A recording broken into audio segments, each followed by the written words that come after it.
Our main story right now, over 1 billion people tune into the Oscars every year. And if that's not reason enough to watch, we are giving you 3 big reasons to get excited for this year's show.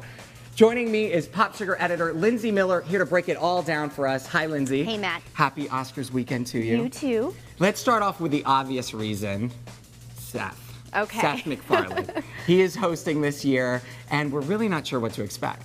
Yeah, you know, the Academy took a chance back in 2011, and they had dual hosts in Anne Hathaway and James Franco. But as we know, that experiment was pretty widely panned, so they played it safe last year with Billy Crystal, who's kind of a tried and true host. He's classic. Yeah, Every time he gets up there, it's great. But I think there's things about Seth that are both risky and kind of safe. So they're going back to the one comedian as host format, but at the same time, he's got an edgier brand of humor. So I feel like there's a chance that he could bring some of Ricky Gervais's Golden Globes comedy to the Oscars. I think that's why people want to watch. Yeah, they don't of know course. what It's to unexpected. Expect. And Seth is one of the big changes the producers have made, but they've talked about, the producers have talked about switching the whole show up from every little thing.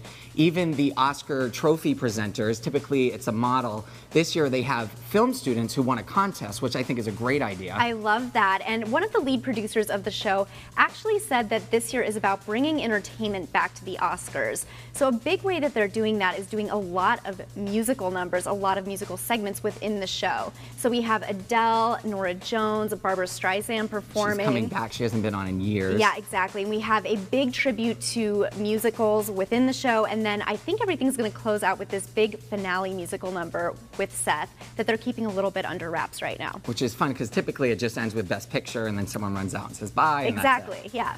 Now, we are kind of assuming that Daniel Day-Lewis will win Best Actor and Anne Hathaway will get the Best Supporting Actress award. But what about, these are our iffy situations here, Best Picture and Best Actress? Yeah, those two are interesting because Jennifer Lawrence, as we know, has basically had an award season sweep, taking home almost every Best Actress award there is. She's been everywhere. Yeah, but there's a lot of buzz in town that Naomi Watts gained a lot of traction with her The Impossible role. So it is possible that she could take it home. No pun intended. No pun intended. And when it comes to Best Picture, you know, Argo I thought had a good chance because that's the only huge category that it's nominated in. At the same time, I think Lincoln is a dark horse and could potentially swoop in and take it. It's good to have something that's unknown because otherwise it's boring. Yeah, and there's always a big surprise come Oscar night. And we're excited to see you on the red carpet. Who are you excited to see? Yeah, well, I'm really excited to see both Marion Cotillard and Jennifer Lawrence. Going back to what you were talking about earlier, she's with Dior, works a lot with Dior.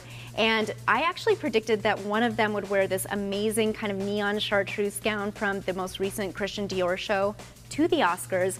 Marion already wore it to BAFTAs, so I'm really excited to see how they top those looks. You're already on trend. You already know what's hot. That's great. Well, thanks so much, Lindsay. Thank you. And if you guys want to join us, you can tune in this Oscar Sunday. We're going to react with you to our live Oscar show this Sunday starting at 5:30 East Coast time, 2:30 Pacific. Be sure to tune in.